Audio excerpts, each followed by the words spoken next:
चलिए, आज का हमारा टॉपिक है वैद्युत क्षेत्र। वैद्युत क्षेत्र क्या होता है? वैद्युत क्षेत्र क्या होता है? तो किसी भी आवेश के चारों ओर का वह क्षेत्र, ध्यान से सुनिएगा, किसी भी आवेश के चारों ओर का वह क्षेत्र जहां पर कोई आवेश, कोई अन्य आवेश या कोई परीक्षण आवेश आकर्षण या प्रतिकर्षण बल का अनुभव करता है। क्या कहा हमने? कि किसी भी आवेश के चारों ओर का वह क्षेत्र जहां पर कोई अन्य परीक्षण आवेश आकर्षण या प्रतिकर्षण बल का अनुभव करता है, वो क्या कहलाता है? वैद्युत क्षेत्र कहलाता है। जैसे मान लीजिए ये हमारा कोई एक आवेश है Q, ये धन आवेश है, इसके चारों ओर एक हमने ऐसे क्षेत्र बना लिया। ठीक, अब हमने कहा कि इस स्थान पर अगर हमने कोई एक परीक्षण आवेश Q0 लगा दिया, तो इसके कारण अगर यहाँ तक ये वाला आवेश कोई बल अनुभव कर रहा है, तो हम कहेंगे कि इतनी दूरी तक का जो ये क्षेत्र है वो इसका वैद्युत क्षेत्र हो जाएगा।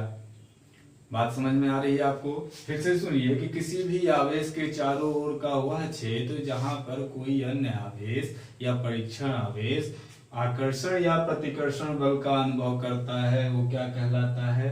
वैद्युत क्षेत्र कहलाता है।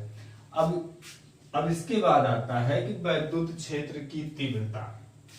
भाई बात ये, इस पर बल लगा रहा है, तो किस बिंदु पर, इस पॉइंट पर बल का मान अधिक होगा या इस पॉइंट पर बल का मान अधिक होगा, या इस बिंदु पर बल का मान अधिक होगा, या इस बिंदु पर, किस बिंदु पर बल का मान अधिक होगा, ये चीज हमें बतलाती है वैद्युत क्षेत्र की तीव्रता, जिसको इंग्लिश में हम कहते हैं इंटेंसिटी ऑफ इलेक्ट्रिक फील्ड, जिसे हम कहते हैं, जिसे हम डिनोट करते हैं E से, और ये एक सदिश राशि होती है। तो ये क्या है?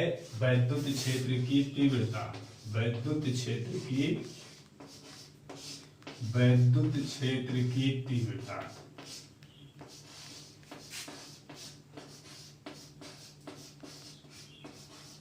इंटेंसिटी ऑफ इलेक्ट्रिक फील्ड, ये एक सदिश राशि होती है जिसे हम E से प्रदर्शित करते हैं। अब वैद्युत क्षेत्र की तीव्रता का मान कैसे निकालते हैं? तो वैद्युत क्षेत्र की तीव्रता E बराबर होता है F अपान Q0, यानी वैद्युत क्षेत्र की तीव्रता किसी बिंदु पर लगने वाले बल, किसी बिंदु पर रखे हुए आवेश पर लगने वाले बल तथा उस आवेश की निष्पत्ति को हम क्या कहते हैं? वैद्युत क्षेत्र की तीव्रता। जैसे मान लीजिए कोई एक आवेश ये प्लस Q है और यहाँ पर हमने एक परीक्षण आवेश प्लस Q0 रख दिया, तो इसके कारण जो इस पर बल लगेगा, इसके कारण मान लेते हैं हमारा बल, इसने F बल लगाया, फोर्स कितना लगाया? F लगाया, और इस आवेश की जो निष्पत्ति होगी, जो इसका परिमाण होगा, ये दोनों किसके बराबर हो जाएंगे? ये हमारे वैद्युत क्षेत्र के बराबर हो जाएंगे। अब कूलाम के नियम से हम इसका फार्मूला भी निकाल सकते हैं। तो आप जानते हैं कि कूलाम ने बल का नियम का बताया था सूत्र कि यह बराबर क्या होता है? 1/4 पाई एप्सिलॉन 0 Q1 Q2। तो Q2 की जगह हम यहाँ पर क्या लेंगे?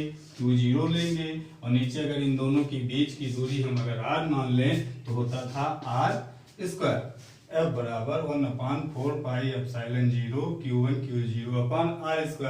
अब अगर हम यहाँ से इलेक्ट्रिक फील्ड की इंटेंसिटी निकालना चाहें, यानी E निकालना चाहें, तो होता है F अपान Q। तो F की जगह हम रखेंगे 1/4 पाई एप्सिलॉन 0 Q1 Q0 अपान R² इंटू 1/Q0।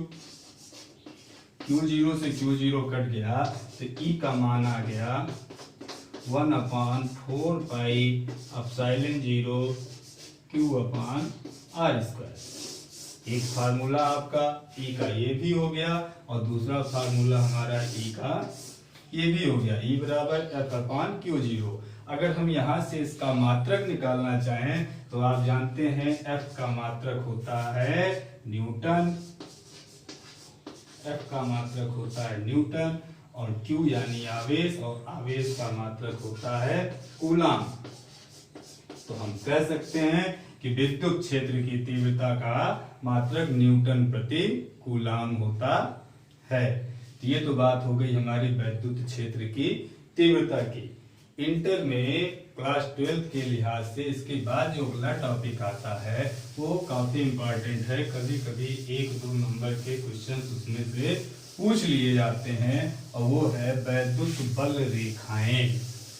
क्या है? वैद्युत बल रेखाएं, इलेक्ट्रिक फोर्स लाइन। वैद्युत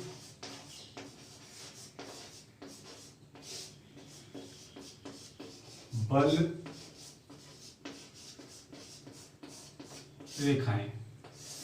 वैद्युत बल रेखाएं क्या होती हैं? तो वैद्युत बल रेखाएं वो काल्पनिक रेखाएं होती हैं जो किसी आवेश के चारों तरफ खींची जाती है, जिस पर कोई धन आवेश या कोई पृथक्कृत आवेश, कोई स्वतंत्र आवेश गति करता है।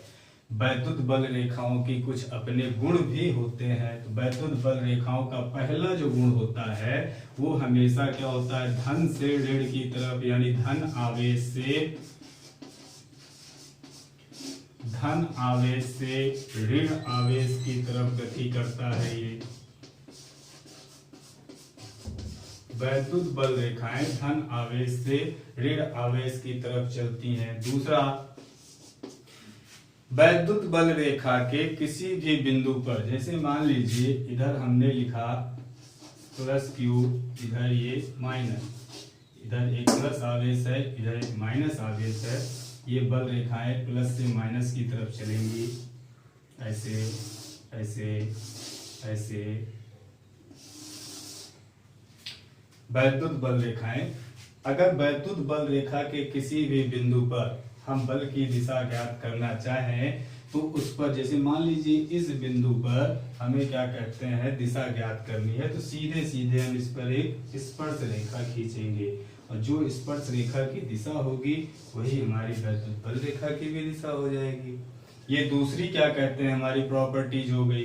तीसरा गुण कहता है कि वैद्युत बल रेखाएं कभी भी एक दूसरे को काटती नहीं है। वैद्युत बल रेखाएं कभी भी एक दूसरे को नहीं काटती हैं। ये सबसे इंपॉर्टेंट पॉइंट है, ध्यान दीजिएगा कि वैद्युत बल रेखाएं कभी भी एक दूसरे को काटती नहीं हैं। क्यों नहीं काटती हैं? क्यों नहीं काटती हैं?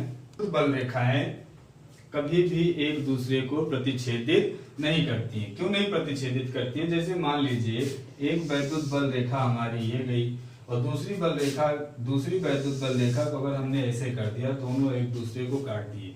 तो अभी हमने कहा कि वैद्युत बल रेखा के किसी भी बिंदु पर अगर हम स्पर्श रेखा खींचें, वैद्युत बल रेखा के किसी भी बिंदु पर अगर हम स्पर्श रेखा खींचें तो वो स्पर्श रेखा हमारा उस पर लगने वाले बल की दिशा बदलाता है। तो अब मान लीजिए इस बिंदु पर हमें क्या कहते हैं, बल की दिशा ज्ञात करनी है। यहाँ पर दो रेखाएं एक दूसरे को काट रही हैं। अगर हम इस रेखा को लेके चले तो स्पर्श रेखा हमारी कुछ ऐसे जाएगी, स्पर्श रेखा हमारी कुछ ऐसे जाएगी, तो हम कहेंगे बल की दिशा ये है। अगर हम ये वाला कर्व लाइन छोड़ करके इस वाले कर्व लाइन को लें और इस बिंदु पर, तो अगर हम स्पर्श रेखा खींचें तो कुछ हमारी स्पर्श रेखा ऐसे जाएगी, और हम कहेंगे कि बल की दिशा ये है। तो एक ही बिंदु पर दो अलग अलग दिशाओं में बल लगना संभव नहीं है।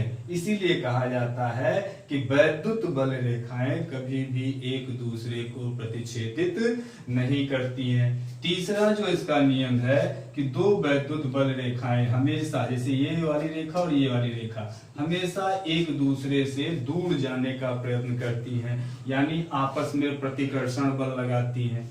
ये रेखाएं ये दोनों एक दूसरे पर प्रतिकर्षण बल लगाती हैं।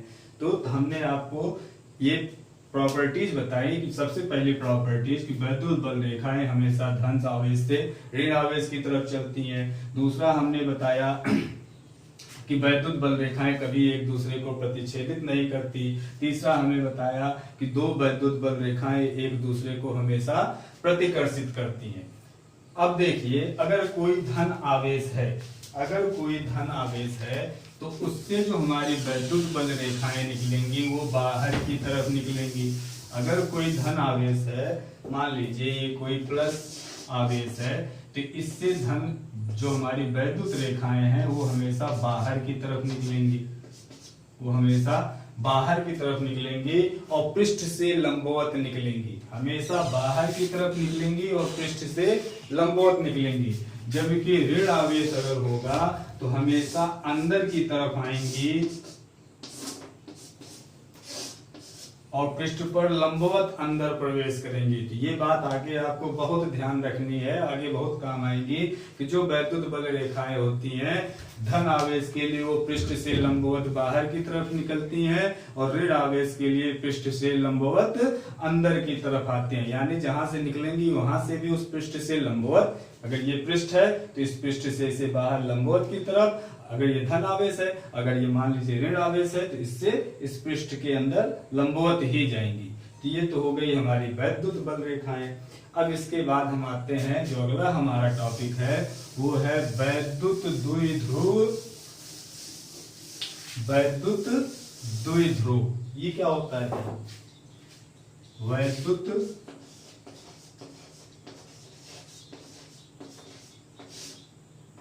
द्विध्रुव, इलेक्ट्रिक डाइपोल, इलेक्ट्रिक डाइपोल द्विध्रुव यानी जिसमें दो ध्रुव हो, द्विध्रुव यानी जिसमें दो ध्रुव हो। तो एक कोई ऐसा सिस्टम, कोई ऐसा निकाय जिसमें दो समान परिमाण परंतु विपरीत आवेश एक दूसरे से अल्प दूरी पर रखे हुए हो, वैद्युत द्विध्रुव कहलाते हैं। क्या कहा हमने? दो समान परिमाण परंतु विपरीत आवेश एक दूसरे से अल्प दूरी पर रखे हो तो वो क्या कहलाते हैं? वैद्युत द्विध्रुव। मान लीजिए एक प्लस क्यू ये और दूसरी तरफ हमने क्या कहा? समान परिमाण का, तो परिमाण यानी समान यानी क्यू क्यू ही रहेगा, लेकिन विपरीत तो ये माइनस हो गया। एक दूसरे से बहुत ही अल्प दूरी पर, बहुत ही अल्प दूरी पर, तो अगर हम इन दोनों की बीच की दूरी मान लें 2l, तो ये वाली जो व्यवस्था कहलाएगी वो क्या कहलाएगी? वैद्युत द्विध्रुव। याद कर लीजिएगा, फिर से हम बोल रहे हैं, आप चाहे तो नोट भी कर सकते हैं हमारी बातों को। जब भी आप ये वीडियो देखेंगे तो कॉपी और पेन लेकर के बैठेंगे ताकि हम जो बोल रहे हैं वो बात को आप नोट करते हुए चलेंगे, इससे आपका नोट्स भी तैयार होता चलेगा। तो हमने क्या कहा कि वैद्युत द्विध्रुव क्या होता है? तो वैद्युत द्विध्रुव एक ऐसा सिस्टम, एक ऐसा निकाय जिसमें दो समान परंतु विपरीत आवेश एक दूसरे से बहुत ही अल्प दूरी पर रखे हों, वो क्या कहलाता है? वैद्युत द्विध्रुव कहलाता है। अच्छा, वैद्युत द्विध्रुव आघूर्ण, इसके बाद आता है वैद्युत द्विध्रुव आघूर्ण।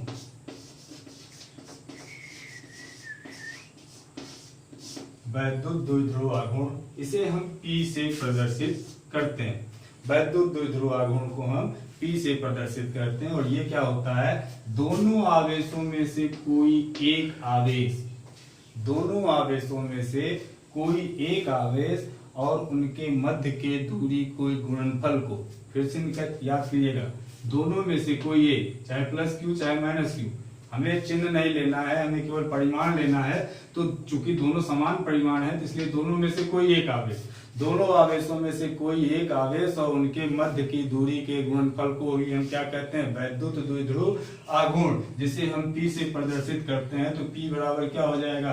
बीच की दूरी है 2l और एक आवेश हमारा हो गया Q, तो Q इंटू 2l, तो P बराबर हमारा हो गया 2QL। ये हमारा हो गया वैद्युत द्विध्रुव आघूर्ण का फार्मूला। आगे हम इसका प्रयोग भी करेंगे। तो वैद्युत द्विध्रुव आघूर्ण फिर से सुनिए, दो पहले तो समझते हैं वैद्युत द्विध्रुव, दो समान परंतु विपरीत आवेश, दो समान परिमाण के परंतु विपरीत आवेश एक दूसरे से अल्प दूरी पर रखे हुए हो तो ऐसी व्यवस्था कहलाती है वैद्युत द्विध्रुव। और वैद्युत द्विध्रुव आघूर्ण, दोनों आवेशों में से कोई एक आवेश और उनके बीच के गुणनफल को हम क्या कहते हैं? वैद्युत द्विध्रुव आघूर्ण कहते हैं। इसे हम P से प्रदर्शित करते हैं। तो हमारा फार्मूला हो गया वैद्युत द्विध्रुव आघूर्ण का, P बराबर 2QL। अब इसके बाद जो एक इंपॉर्टेंट टॉपिक आता है वो टॉपिक है हमारा एक समान वैद्युत क्षेत्र में रखे वैद्युत द्विध्रुव पर लगने वाला बल युग्म आघूर्ण एक समान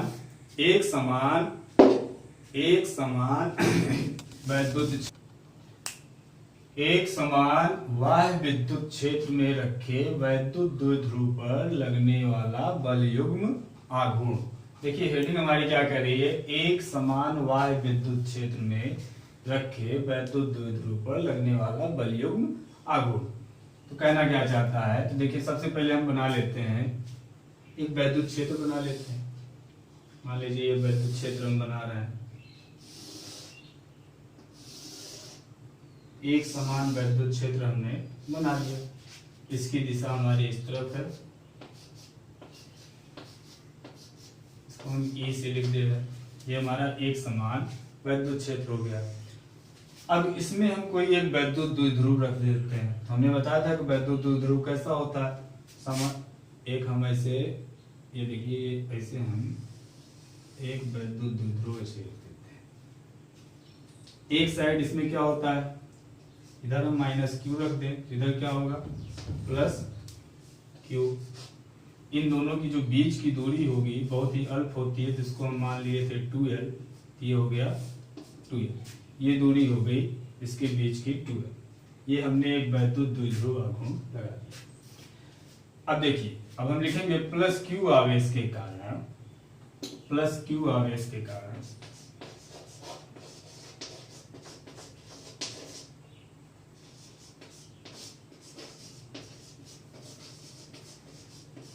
लगने वाला बल।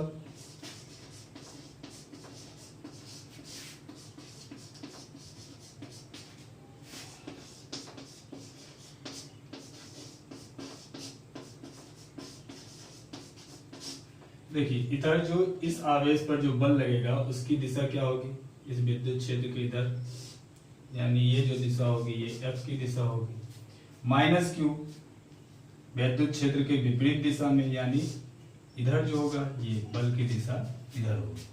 तो ये क्या करेगा, इस साइड पर इधर की ओर बल लगेगा और इस साइड पर इधर की बल लगेगा, यानी एक साइड एक साथ ही दो बल लगते हैं, एक ऊपर से और एक नीचे से। तो इसीलिए जब दो बल लग जाते हैं तो उनको हम युग्म बोलते हैं, पेयर बोलते हैं। इसलिए हमने देखिए यहाँ पर लिखा है लगने वाला बल युग्म आघूर्ण। यहाँ पर केवल एक बल नहीं लग रहा, बल युग्म लग रहा है, एक ऊपर से और एक नीचे से, यानी पेयर में बल लग रहा है। और ये बल क्या करने का प्रयास कर रहा है, ये बल प्रयास कर रहा है कि इस द्विध्रुव को वैद्युत क्षेत्र की दिशा के बराबर लाया जाए। फिर से सुनिएगा, एक बल हमारा इस साइड की तरफ लग रहा है, एक बल हमारा इस साइड की तरफ लग रहा है। हमने कहा था कि प्लस आवेश अगर होता है तो उससे बाहर की तरफ निकलता है, और माइनस आवेश है तो उसके विपरीत, यानी वैद्युत क्षेत्र के विपरीत इस साइड। तो अब ये क्या करने की कोशिश कर रहा है, इसको वैद्युत क्षेत्र के संरेखित करने का प्रयास कर रहा है, और इसी को हम बोलते हैं प्रत्यानयन बल। इसी को क्या बोलते हैं, प्रत्यानयन बल। तो ये क्या करने का प्रयास कर रहा है, इसको वैद्युत क्षेत्र की दिशा में लाने का प्रयास कर रहा है। तो अब हमें निकालना क्या है, हमें निकालना है लगने वाला बल युग्म आघूर्ण। तो आप जानते होंगे, अगर हाई स्कूल में पढ़ा होगा कि बल आघूर्ण बराबर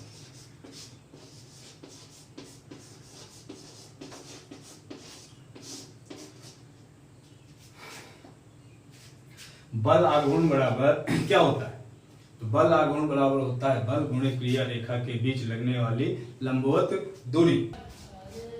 बल आघूर्ण बराबर आपने पढ़ा होगा, बल आघूर्ण बराबर होता है बल गुणे बल की क्रिया रेखा के बीच की दूरी। तो आप ऐसे लिखिए, क्रिया रेखा के बीच लंबवत दूरी। बल आघूर्ण को हम प्रदर्शित करते हैं टाउ से, ये इसका साइन होता है। अब यहां पर देखिए बल, अभी हमने आपको पीछे बताया था कि वैद्युत क्षेत्र E बराबर होता है F/Q। यहां से अगर हम F निकालें तो F बराबर हो जाएगा Q × E। यहाँ पर हमने देखिए लिखा भी है कि प्लस क्यू आवेश के कारण लगने वाला बल क्यू ई। ऐसे अगर हम लिखते हैं यहाँ पर माइनस क्यू आवेश के कारण लगने वाला बल तो माइनस क्यू इंटू ई। लेकिन चूंकि यहाँ पर हमें प्लस माइनस नहीं लेना है, केवल परिमाण ही लेना है, यहाँ से हमने निकाला F बराबर क्यू इंटू ई। तो ये हो गया बल की जगह हम क्या लिखेंगे, क्यू इंटू, पहले तो आप लिख लीजिए F इंटू क्रिया रेखा के बीच लंबवत दूरी।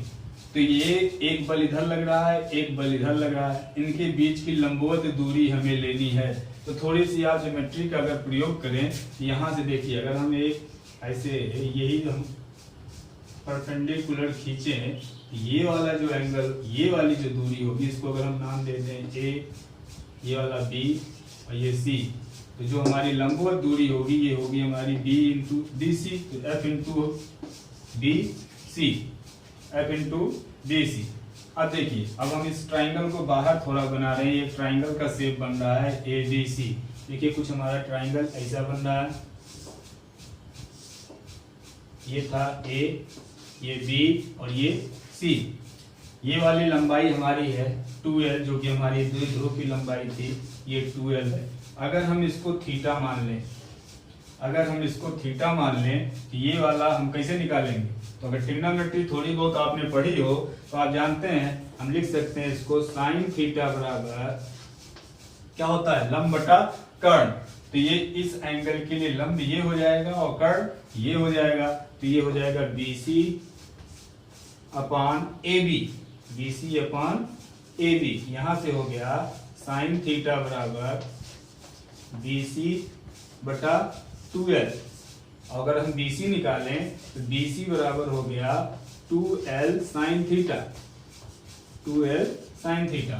यानी BC का मान हम क्या लिख सकते हैं, 2l साइन थीटा। ये देखिए टाउ बराबर हो गया F into 2l sine theta, ठीक है, F into 2l sine theta. अब देखिए F का मान हमने क्या निकाला है, Q इंटू ई। यहाँ से हम F का मान भी रख सकते हैं, ये हो गया टाउ बराबर Q into E into 2l sine theta, हो गया।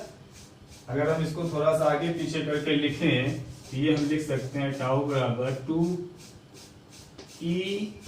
Into 2ql sine theta. अब 2ql, अभी थोड़ी देर पहले हमने आपको बताया था कि द्विध्रुव जिसको हम P से प्रदर्शित करते हैं, और P बराबर क्या होता है 2ql। तो इसको हम ऐसे भी लिख सकते हैं, टाउ बराबर 2ql की जगह ऐसे लिख दीजिए E into P sine theta. या आप इसको थोड़ा सा एडजस्ट करके लिखें तो टाउ बराबर हो गया PE sine theta, PE sine theta. ये हमारा फार्मूला आ गया। अब ये जो बल आघूर्ण है, बल आघूर्ण का हमने द्विध्रुव के कारण जो बल आघूर्ण लगता है उसका हमने सूत्र निकाल लिया, टाउ, जिसको टॉर्क बोलते हैं, टाउ बराबर PE साइन थीटा। कभी कभी ये पूछ लेता है कि इसका मान अधिकतम कब होगा, यानी टाउ मैक्सिमम कब होगा, टाउ मैक्सिमम कब होगा। देखिए अगर यहाँ पर हम दो केस, थोड़ा सा हम इसको मिटा रहे हैं, दो केस अगर लेते हैं। पहला केस ये, यदि थीटा बराबर 0 हो जाए, थीटा बराबर 0। थीटा बराबर 0 का मतलब क्या हुआ, जब हम क्या कहते हैं, इस द्विध्रुव को वैद्युत क्षेत्र के समानांतर रखते हैं। जब इस द्विध्रुव को वैद्युत क्षेत्र के समानांतर कुछ ऐसे रखते हैं A B, ये वैद्युत द्विध्रुव जब इसके समानांतर हो जाएगा तो इसके और इसके बीच का एंगल 0 हो जाएगा। और जब इसके बीच का एंगल 0 हो जाएगा तो देखिए T बराबर हमारा क्या करता है, P इंटू ई साइन थीटा, P इंटू ई साइन थीटा। और साइन ये हो गया P ई साइन थीटा की जगह हम क्या लिखेंगे, साइन 0। और आपको पता होगा कि साइन 0 का मान कितना होता है, साइन 0 का मान 0। ये टाउ बराबर क्या हो जाएगा, 0।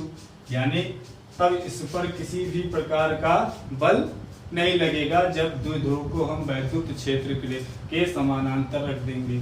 लेकिन अगर दूसरी कंडीशन क्या कहती है? दूसरी कंडीशन कहती है कि थीटा बराबर 90, थीटा बराबर 90 अगर रखते हैं, यानी हमारी वैद्युत द्विध्रुव जो भी हम इसे तिरछा रखे हैं, सीधा सीधा ऐसे रखते हैं, थीटा बराबर 90, तब देखिए तब हमारा टाउ बराबर हो जाएगा टी ई साइन 90, और साइन 90 का मान होता है 1, साइन 90 का मान 1 होता है। यहाँ से हो गया टी बराबर टी इंटू ई। तो हम कह सकते हैं कि जब ये लंबवत रखी जाएगी, 90 डिग्री रखी जाएगी, तो ऐसी दशा में बल आघूर्ण का मान अधिकतम होगा। इसीलिए हमने लिख दिया टी टाउ मैक्सिमम बराबर टी इंटू ई। तो बात आप समझ गए होंगे कि हमने क्या अभी पढ़ा? अभी हमने पढ़ा कि एक समान वाह्य विद्युत क्षेत्र में रखे वैद्युत द्विध्रुव पर लगने वाला बलयुग्म आघूर्ण। हमने आपको पूरा बताया कि पहले तो आप जाने कि वैद्युत द्विध्रुव क्या होता है। जब उसको किसी वैद्युत क्षेत्र पर रखेंगे तो उस पर दो बल कार्य करेंगे, एक प्लस क्यू आवेश के लिए और दूसरा माइनस क्यू आवेश के लिए। दोनों बल क्या करना चाहेंगे? दोनों बल इसको वैद्युत क्षेत्र के रेखा के संरेखित यानी समानांतर लाना चाहेंगे, ताकि इसके बीच कोई बल न लगे। तो इसीलिए जब दो बल लगते हैं तो उनको हम क्या करते हैं? बल युग्म यानी पेयर ऑफ फोर्स, बल युग्म। और हमने बल आघूर्ण का सूत्र पढ़ा था, बल आघूर्ण बराबर होता है बल गुणित बल क्रिया रेखा के बीच की लंबवत दूरी। अब यहाँ से अगर हम बल निकालें तो बल का हमने सूत्र पढ़ा था F बराबर Q इंटू ई। वैद्युत क्षेत्र बराबर होता था F अपॉन Q, जिससे हमने निकाला F बराबर Q इंटू ई। अब देखिए बल आघूर्ण की जगह बल की जगह हमने क्या लिखा है? और क्रिया रेखा के बीच की दूरी ये हमने निकाली थी BC, और हमने फाइनली बल आघूर्ण को टाउ कहते हैं, टाउ बराबर F इंटू BC। टाउ बराबर यहाँ से हमने BC का मान निकाला, आया 2L साइन थीटा। इसका अगर हमने मान निकाला तो कितना आया? 2L साइन थीटा, अगर ये हमारा थीटा था तो। और फिर हमने फाइनली एक फार्मूला ड्रॉ किया जो निकला टाउ बराबर पी ई साइन थीटा। इसमें हमने दो कंडीशन भी लगाई। पहली कंडीशन ये थी, यदि थीटा बराबर 0 यानी ये इसके समानांतर हो जाए, समानांतर हो जाएगा तो टाउ का मान 0 हो जाएगा, यानी इस पर कोई भी बल कार्य नहीं करेगा। यदि थीटा बराबर 90 तो ऐसी दशा में इस पर जो लगने वाला बल होगा यानी जो फोर्स होगा वो मैक्सिमम होगा, अधिकतम होगा। और टाउ मैक्सिमम बराबर P इंटू ई। ये चैप्टर था हमारा एक समान वाह्य विद्युत क्षेत्र में रखे वैद्युत द्विध्रुव पर लगने वाले आघूर्ण। अगले पार्ट में हम वैद्युत द्विध्रुव के कुछ और प्रॉपर्टीज को जानेंगे, पढ़ेंगे कि वैद्युत द्विध्रुव के कारण किसी पॉइंट पर कितना फोर्स लगता है, अक्षीय स्थिति पर कितना फोर्स लगता है, निरक्षीय स्थिति पर क्या सूत्र निकलेगा। ये सब हम आगे आने वाले पार्ट में देखेंगे। फिलहाल के लिए हम अभी बंद करने जा रहे हैं। अगर आपको मेरे बताई हुई चीजें अच्छी लग रही हैं, समझ में आ रही हैं, तो प्लीज वीडियो को लाइक और सब्सक्राइब जरूर करें। और जाते जाते एक चीज और, जब भी आप वीडियो देखें तो कॉपी और पेन ले करके बैठें, ताकि साथ साथ आपका पूरा नोट्स भी तैयार होता चले और मेरे बताए गए बातों को नोट करते चले। धन्यवाद।